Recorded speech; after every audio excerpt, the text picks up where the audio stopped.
ನಮಸ್ತೆ ವೀಕ್ಷಕರೇ.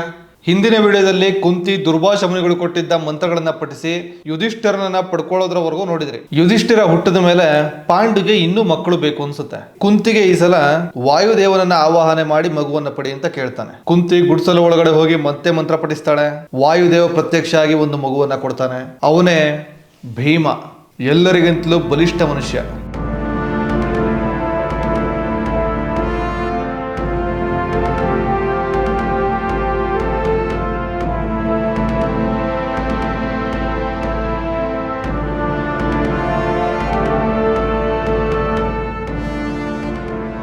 ಭೀಮ ಆದ್ಮೇಲೆ ಇಂದ್ರದೇವರನ್ನ ಆವಾಹನೆ ಮಾಡ್ತಾಳೆ. ಇಂದ್ರನ ಅಂಶದಿಂದ ಹುಟ್ಟೋ ಮಗುವೆ ಅರ್ಜುನ.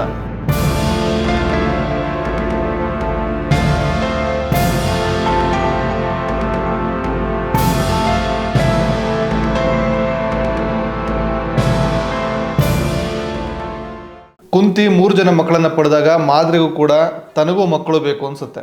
ಆಗ ಮಾದ್ರಿ ಕುಂತಿ ಹತ್ರ ಬಂದು, ನನಗೂ ಆ ಮಂತ್ರ ಹೇಳ್ಕೊಡ್ತೀಯಾ, ನನಗೂ ದೇವರಿಂದ ಮಕ್ಕಳನ್ನ ಪಡೆಯೋದಕ್ಕೆ ಆಸೆ ಆಗ್ತಿದೆ ಅಂತ ಕೇಳ್ತಾಳೆ.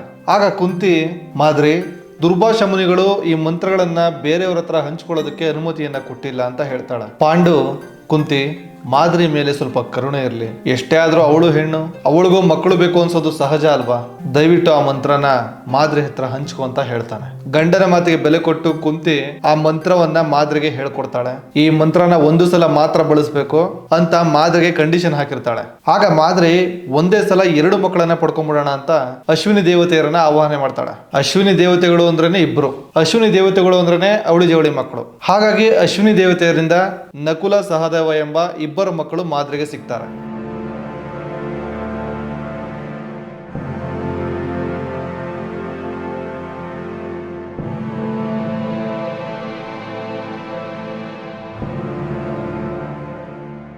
ಆದ್ರೆ ಕುಂತಿಗೆ ಇದರಿಂದ ಬೇಜಾರಾಗುತ್ತೆ. ಮಾದ್ರಿ, ನಾನು ನಿನಗೆ ಮೊದಲೇ ಹೇಳಿದ್ದೆ, ಈ ಮಂತ್ರವನ್ನ ಒಂದು ಸಲ ಮಾತ್ರ ಬಳಸಬೇಕು, ಒಂದು ಮಗುವನ್ನ ಪಡ್ಕೊಳ್ಳೋದಕ್ಕೆ ಮಾತ್ರ ನಿನಗೆ ನಾನು ಅನುಮತಿ ನೀಡಿದ್ದು. ಆದ್ರೆ ನಾನು ಹಾಕಿದ ಷರತ್ತನ್ನ ನೀನು ಉಲ್ಲಂಘಿಸ್ಬಿಟ್ಟೆ. ಹಾಗಾಗಿ ಈ ಮಂತ್ರನ ಇನ್ನು ಮುಂದೆ ನಾನೇ ಆಗ್ಲಿ ನೀನೇ ಆಗ್ಲಿ ಯಾರು ಬಳಸೋದು ಬೇಡ ಅಂತ ನಿರ್ಬಂಧನೆ ಹಾಕ್ತಾಳೆ. ಪಾಂಡುಗೆ 5 ಜನ ಮಕ್ಕಳು ಸಿಕ್ಕಿದ್ರು ಅಂತ ತುಂಬಾ ಖುಷಿ ಆಗ್ತಾನೆ. ಯುಧಿಷ್ಠಿರ, ಭೀಮ, ಅರ್ಜುನ, ನಕುಲ, ಸಹದೇವ ಪಾಂಡುವಿನ ಮಕ್ಕಳಾದ್ರಿಂದ ಮುಂದೆ ಪಾಂಡವರು ಅಂತ ಕರ್ಸ್ಕೊಳ್ತಾರೆ. ಯಾವಾಗ ಪಾಂಡು ಮತ್ತೆ ಕುಂತಿಗೆ 5 ಜನ ಮಕ್ಕಳಾಗಿದ್ದಾರೆ ಅಂತ ಗೊತ್ತಾಯ್ತೋ, ಗಾಂಧಾರಿ ಮತ್ತೆ ಧೃತರಾಷ್ಟ್ರನಿಗೆ ಸ್ವಲ್ಪ ಅಸೂಯೆ ಆಗುತ್ತೆ. ಯುಧಿಷ್ಠಿರ ಹುಡ್ತಾಗಲೇ ಗಾಂಧಾರಿ ಗರ್ಭಿಣಿಯಾಗಿದ್ಲು. ಆದ್ರೂ 2 ವರ್ಷ ಆದ್ರೂ ಗಾಂಧಾರಿಗೆ ಹೆರಿಗೆ ಆಗಿರ್ಲಿಲ್ಲ. ಕುಂತಿಗಿಂತ ಮುಂಚೆ ತಾನು ಗರ್ಭಿಣಿಯಾದ್ರೂ ನನಗಿನ್ನ ಮಕ್ಕಳಾಗ್ಲಿಲ್ವಲ್ಲ, ಅವಳ ವಿಷಯದಲ್ಲಿ ಎಲ್ಲ ಸುಗಮ ಆಯ್ತಲ್ಲ ಅಂತ ಗಾಂಧಾರಿಗೆ ಅಸಮಾಧಾನ ಆಗುತ್ತೆ. ಅದೇ ಬೇಜಾರಲ್ಲಿ ಅವಳ ಸೇವಕಿಗೆ ಒಂದು ಕಬ್ಬಿಣದ ರಾಡ್ ಅನ್ನ ತಗೊಂಡ್ ಬಾ ಅಂತ ಹೇಳ್ತಾಳೆ. ಆ ಸೇವಕಿ ರಾಡ್ ತಗೊಂಡ್ ಬಂದ್ರೆ ಇದರಿಂದ ನನ್ನ ಹೊಟ್ಟೆ ಮೇಲೆ ಜೋರಾಗಿ ಹೊಡಿ ಅಂತ ಆದೇಶ ಕೊಡ್ತಾಳೆ. ಆಗ ಆ ಸೇವಕಿಗೆ ಭಯ ಆಗುತ್ತೆ. ರಾಣಿಗೆ ಅವಳು ಹೇಗೆ ಹೊಡೆಯಕ್ಕಾಗುತ್ತೆ, ಅದು ಗರ್ಭದ ಮೇಲೆ? ಆಗಲ್ಲ ಮಹಾರಾಣಿ, ದಯವಿಟ್ಟು ನನ್ನ ಕ್ಷಮಿಸಿ ಅಂತ ಈ ಕೆಲ್ಸಕ್ಕೆ ಅವಳು ಹಿಂದೇಟಾಗ್ತಾಳೆ. ಗಾಂಧಾರಿ ತಾಳ್ಮೆ ಕಳ್ಕೊಂಡು, ನಾನು ಹೇಳ್ದೆ ಅಲ್ವಾ, ಹೊಡಿ, ಇನ್ನೂ ನನಗೆ ಗರ್ಭಿಣಿಯಾಗಿರೋದಕ್ಕೆ ಇಷ್ಟ ಇಲ್ಲ, ನಿನ್ನ ಬಲ ಎಲ್ಲ ಬಿಟ್ಟು ಹೊಡಿ ಅಂತ ಕೂಗಾಡ್ತಾಳೆ. ಸೇವಕಿಗೆ ಮನ್ಸಿಲ್ಲ ಅಂದ್ರೂ ಅವಳ ಆದೇಶ ಮೀರೋದಕ್ಕಾಗದೆ 3-4 ಸಲ ಜೋರಾಗಿ ಗರ್ಭದ ಮೇಲೆ ಹೊಡಿತಾಳೆ. ಗಾಂಧಾರಿ ನೋವಿಂದ ಕಿರ್ಚಾಡ್ತಿದ್ದಾಳೆ. ಗಾಂಧಾರಿ ಗರ್ಭ ಹೊಡೆದು ಒಂದು ಮಾಂಸದ ಉಂಡೆ ಬೀಳುತ್ತೆ. ಅವಳ ಕಣ್ಣಿಗೆ ಕಪ್ಪು ಬಟ್ಟೆಯನ್ನು ಕಟ್ಟಲಾಗಿದೆ, ಅವಳಿಂದ ನೋಡೋಕ್ಕಾಗಲ್ಲ. ಹಾಗಾಗಿ ಸೇವಕಿಗೆ ಕೇಳ್ತಾಳೆ, ಅದು ಗಂಡು ಮಗುನ ಹೆಣ್ಣು ಮಗುನ ಅಂತ. ಸೇವಕಿ ಹೇಳ್ತಾಳೆ, ರಾಣಿ, ಅದು ಗಂಡು ಮಗುನೂ ಅಲ್ಲ ಹೆಣ್ಣು ಮಗುನೂ ಅಲ್ಲ, ಬರೀ ಮಾಂಸದ ಉಂಡೆ ಅಷ್ಟೇ ಅಂತ. ಗಾಂಧಾರಿಗೆ ತುಂಬಾ ನಿರಾಸೆ ಆಗುತ್ತೆ. ಹತಾಶೆಯಿಂದ ತುಂಬಾ ಅಳ್ತಾ ಆ ಸೇವಕಿಗೆ ಆ ಮಾಂಸದ ಉಂಡೆನ ತಗೊಂಡು ಹೋಗಿ ನದಿಗೆ ಬಿಸಾಡು ಅಂತ ಹೇಳ್ಬಿಡ್ತಾಳೆ. ಆಗ ವ್ಯಾಸದೇವ ಪ್ರತ್ಯಕ್ಷ ಆಗಿ, ಬೇಡ ಸೇವಕಿ, ಆ ಮಾಂಸದ ಉಂಡೆಯನ್ನ ಬಿಸಾಡಬೇಡ ಅಂತ ತಡೀತಾನೆ. ವ್ಯಾಸರಾಯನನ್ನ ನೋಡಿ ಗಾಂಧಾರಿ, ವ್ಯಾಸದೇವ, ನೀವು ಹೇಳಿದ ಮಾತು ನಿಜ ಆಗ್ಲಿಲ್ಲ, ನನಗೆ 100 ಮಕ್ಕಳಾಗ್ತವೆ ಅಂತ ವರ ಕೊಟ್ಟಿದ್ರೆ, ಆದ್ರೆ ಅದು ಸುಳ್ಳಾಗಿದೆ. 2 ವರ್ಷಗಳಿಂದ ನನ್ನ ಗರ್ಭದಲ್ಲಿ ಇದ್ದಿದ್ದು ಬರೀ ಈ ಮಾಂಸದ ಉಂಡೆ ಮಾತ್ರ ಅಂತ ನೋವಿಂದ ಹೇಳ್ಕೊತಾಳೆ. ಆಗ ವ್ಯಾಸರಾಯ, ಗಾಂಧಾರಿ, ಹತಾಶಳಾಗ್ಬೇಡ, ನನ್ನ ವರ ಯಾವತ್ತೂ ಸುಳ್ಳಾಗೋದಿಲ್ಲ ಅಂತ ಹೇಳಿ ಆ ಸೇವಕಿಗೆ ಈ ಮಾಂಸದ ಉಂಡೆಯನ್ನು ತಗೊಂಡು ಹೋಗಿ ಒಂದು ಮಡಿಕೆಯೊಳಗಡೆ ಶುದ್ಧವಾದ ನೀರನ್ನ ಹಾಕಿ ಅದರೊಳಗಡೆ ಈ ಮಾಂಸದ ಉಂಡೆಯನ್ನ ಇಡು. ಇದು 100 ಭ್ರೂಣಗಳಾಗಿ ಬೇರ್ಪಡುತ್ತೆ. ನಂತರ 100 ಕುಡಿಕೆಗಳಿಗೆ ತುಪ್ಪ ಹಾಕಿ ಪ್ರತಿಯೊಂದು ಭ್ರೂಣಗಳನ್ನು ಒಂದೊಂದು ಕುಡಿಕೆಯಲ್ಲಿ ಇಡು. ಕೆಲವು ತಿಂಗಳುಗಳಲ್ಲಿ ಈ ಕುಡಿಕೆಗಳಿಂದ 100 ಜನ ಮಕ್ಕಳು ಹುಡ್ತಾರೆ ಅಂತ ಹೇಳ್ತಾನೆ.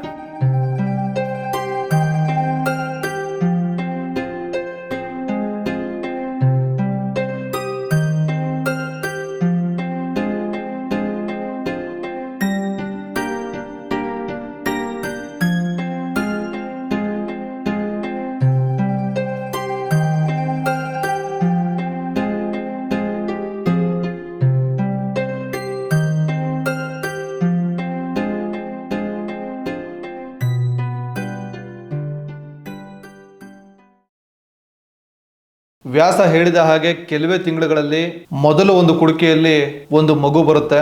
ಅವನೇ ದುರ್ಯೋಧನ.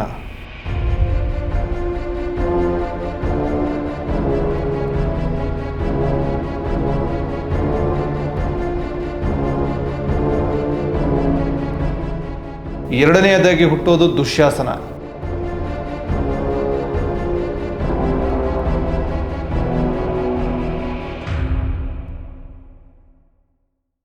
ಇನ್ನು 98 ಮಕ್ಕಳು ಹುಡ್ತಾರೆ. ಈ ಒಟ್ಟು 100 ಜನ ಮಕ್ಕಳನ್ನ ಕೌರವರು ಅಂತ ಕರೀತಾರೆ.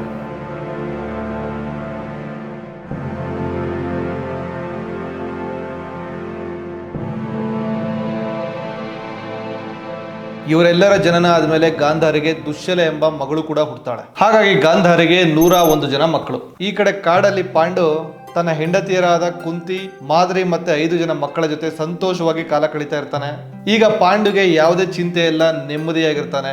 5 ಮಕ್ಕಳು ಹುಟ್ಟಿದ ಖುಷಿಯಲ್ಲಿ ಕಿಂದಮ ಋಷಿ ಕೊಟ್ಟಿದ್ದ ಶಾಪ ದಿನೇ ದಿನೇ ಮರ್ತು ಹೋಗ್ತಾ ಇರುತ್ತೆ. ಒಂದಿನ ಮುಂಜಾನೆ ಪಾಂಡು ಮತ್ತೆ ಮಾದ್ರಿ ಕಾಡಲ್ಲಿ ಹೂಗಳನ್ನ ಹಾರಿಸ್ಕೊಳ್ತಾ ಮಧ್ಯಾಹ್ನದ ಊಟಕ್ಕೆ ಹಣ್ಣು ಹಂಪಲುಗಳನ್ನ ಕಿತ್ಕೊಳ್ತಿರ್ತಾರೆ. ಗುಡಿಸಲಲ್ಲಿ ಕುಂತಿ ಮಕ್ಕಳನ್ನ ನೋಡ್ಕೊಳ್ತಿರ್ತಾಳೆ. ಬೆಳಿಗ್ಗೆ ಅಮಲೇರಿಸುವಂತ ತಂಪಾದ ಗಾಳಿ, ಹೂಗಳ ಸುಗಂಧ ಬೇರೆ.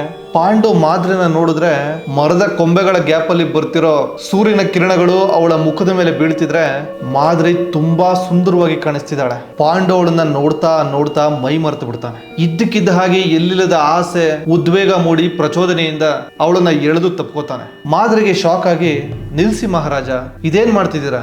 ನೀವು ತಪ್ಪು ಮಾಡ್ತಿದ್ದೀರಾ. ಕಿಂದಮ ಋಷಿ ಕೊಟ್ಟಿದ್ದ ಶಾಪ ಮರ್ತು ಬಿಟ್ರ ಅಂತ ಏನೇ ಹೇಳ್ತಿದ್ರು ಪಾಂಡು ಕಂಟ್ರೋಲ್ ಅಲ್ಲೇ ಇಲ್ಲ. ಉದ್ವೇಗದಲ್ಲಿ ಕಿಂದಮ ಋಷಿಯ ಶಾಪವನ್ನೇ ಮರ್ತು ಬಿಟ್ಟಿದ್ದಾನೆ. ಮಾದ್ರಿ ಎಷ್ಟೇ ಬೇಡ ಅಂತ ತಡೆದ್ರು ಪಾಂಡು ಅವಳನ್ನ ಬಿಡೋದಿಲ್ಲ. ಆದ್ರೆ ಯಾವಾಗ ಮಿಲನ ಶುರು ಆಗುತ್ತೋ ಕೆಲವೇ ಕ್ಷಣಗಳಲ್ಲಿ ಪಾಂಡು ಎದೆ ವಿಪರೀತ ನೋವುತ್ತೆ, ಉಸಿರಾಡದ ತೊಂದರೆ ಆಗುತ್ತೆ. ತಕ್ಷಣ ಎದೆ ಹಿಡ್ಕೊಂಡು ನೋಡ್ತಿದ್ದ ಹಾಗೆ ನೋವಲ್ಲಿ ಪ್ರಾಣ ಬಿಟ್ಬಿಡ್ತಾನೆ.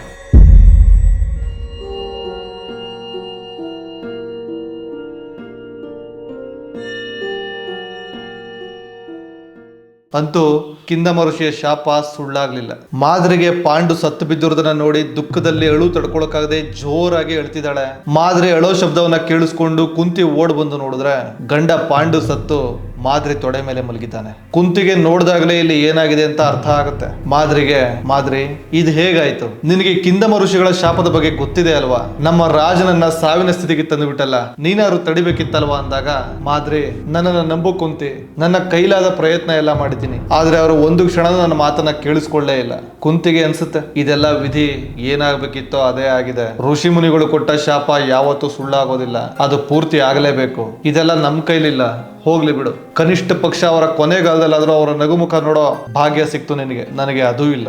ಈಗ ಸಮಯ ಇಲ್ಲ, ಹೋಗಿ ನಮ್ಮ ಮಕ್ಕಳಿಗೆ, ಸನ್ಯಾಸಿಗಳಿಗೆ, ಹಸ್ತಿನಾಪುರದ ಅರಮನೆಗೆ ಈ ವಿಷಯನ ತಿಳಿಸಿ ಇವರ ಅಂತ್ಯಕ್ರಿಯೆಯನ್ನು ಮುಗಿಸ್ಬೇಕು ಅಂತಾಳೆ. ಆಗ ಮಾದ್ರಿ, ಆದ್ರೆ ಕುಂತಿ, ನನ್ನದೊಂದು ಬೇಡಿಕೆ ಇದೆ. ನನ್ನ ಗಂಡನ ಜೊತೆ ನಾನು ಹೋಗ್ಬಿಡ್ತೀನಿ. ಈ ಜನ್ಮದಲ್ಲಂತೂ ಅವರ ಆಸೆನ ಪೂರ್ಣಗೊಳಿಸೋದಕ್ಕಾಗ್ಲಿಲ್ಲ, ಅವರ ಜೊತೆಯಲ್ಲಿ ಸತ್ತು ಮುಂದಿನ ಜನ್ಮದಲ್ಲಾದ್ರೂ ಅವರ ಆಸೆನ ಪೂರ್ಣಗೊಳಿಸ್ತೀನಿ. ದಯವಿಟ್ಟು ನನ್ನ ಮಕ್ಕಳಾದ ನಕುಲ ಸಹದೇವರನ್ನ ನಿನ್ನ ಮಕ್ಕಳಂತ ಭಾವಿಸಿ ಸಲುಹಿ ಬೆಳೆಸು. ನನ್ನ ಮಕ್ಕಳು ನನ್ನನ್ನ ನಿನ್ನಲ್ಲಿ ಕಾಣ್ಲಿ ಅಂತ ಹೇಳ್ತಾಳೆ. ಕುಂತಿ ಈ ನಿರ್ಧಾರ ಬೇಡ ಅಂತ ಅವಳನ್ನ ತಡೆಯೋಕೆ ಪ್ರಯತ್ನ ಮಾಡ್ತಾಳೆ. ಆದ್ರೆ ಮಾದ್ರಿ ಹಿಡಿದಿದ್ದ ಹಠದಲ್ಲಿ ಪಾಂಡುನ ಸುಟ್ಟ ಚಿತೆಗೆ ಹಾರಿ ಅವಳು ಪ್ರಾಣ ಬಿಟ್ಬಿಡ್ತಾಳೆ.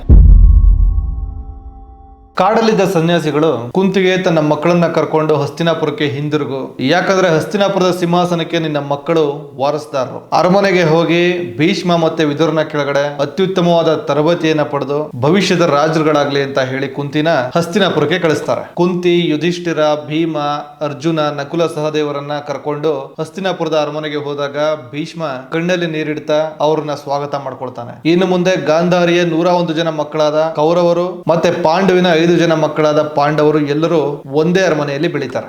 ಎಲ್ಲರ ವಿದ್ಯಾಭ್ಯಾಸ ಒಟ್ಟಿಗೆ ಶುರುವಾಗುತ್ತೆ. ಇಲ್ಲಿಂದಲೇ ಶುರುವಾಗೋದು ಪಾಂಡವರಿಗೂ ಕೌರವರಿಗೂ ದಾಯದಿತನ, ದ್ವೇಷ ಎಲ್ಲ. ಇಷ್ಟು ಚಿಕ್ಕ ವಯಸ್ಸಿಂದ ಈ 2 ಗುಣಗಳ ಮಧ್ಯೆ ಅಂತದ್ದೇನ್ ನಡೀತಾ ಇತ್ತು. ಇವರ ಬಾಲ್ಯದ ಕಥೆಗಳಂತೂ ರೋಚಕವಾಗಿರುತ್ತೆ, ಮಿಸ್ ಮಾಡ್ಕೊಳ್ಳದೆ ನೋಡ್ಬೇಕು ನೀವು. ದುರ್ಯೋಧನನಿಗೆ ಪಾಂಡವರನ್ನ ಕಂಡ್ರೆ ಯಾಕೆ ಆಗ್ತಿರ್ಲಿಲ್ಲ? ಇಬ್ರಲ್ಲಿ ಸರಿ ಯಾರ್ದು ತಪ್ಪ್ಯಾರ್ದು, ಯಾರ್ಯಾರ ಸ್ವಭಾವ ಯಾವ ರೀತಿ? ಮುಂದಿನ ಎಪಿಸೋಡ್ ಅಲ್ಲಿ ನೀವು ಇದೆಲ್ಲವನ್ನ ತಿಳ್ಕೊಳ್ಳೋದ್ರ ಮೂಲಕ ಪಾಂಡವ ಮತ್ತು ಕೌರವರ ಬಾಲ್ಯದ ಜೀವನದ ಕಥೆಯನ್ನು ತಿಳ್ಕೊಳ್ಳೋಣ. ವಿಡಿಯೋ ನೋಡೋ ಆಸಕ್ತಿ ಇದ್ರೆ ಕೂಡಲೇ ಸಬ್ಸ್ಕ್ರೈಬ್ ಮಾಡ್ಕೊಂಡು ಬೆಲ್ ಬಟನ್ ಅನ್ನ ಒತ್ತಿ. ಈ ವಿಡಿಯೋ ನಿಮ್ಗೆ ಇಷ್ಟ ಆಗಿದ್ರೆ ಒಂದು ಲೈಕ್ ಕೊಟ್ಟು ನಿಮ್ಮ ಅಭಿಪ್ರಾಯವನ್ನ ಕಮೆಂಟ್ ಮೂಲಕ ತಿಳಿಸಿ. ಮತ್ತೆ ಹೇಳ್ತಿದ್ದೀನಿ, ಸಬ್ಸ್ಕ್ರೈಬ್ ಮಾಡಿಕೊಂಡು ಪ್ರೋತ್ಸಾಹವನ್ನ ನೀಡಿ. ನಮಸ್ಕಾರ.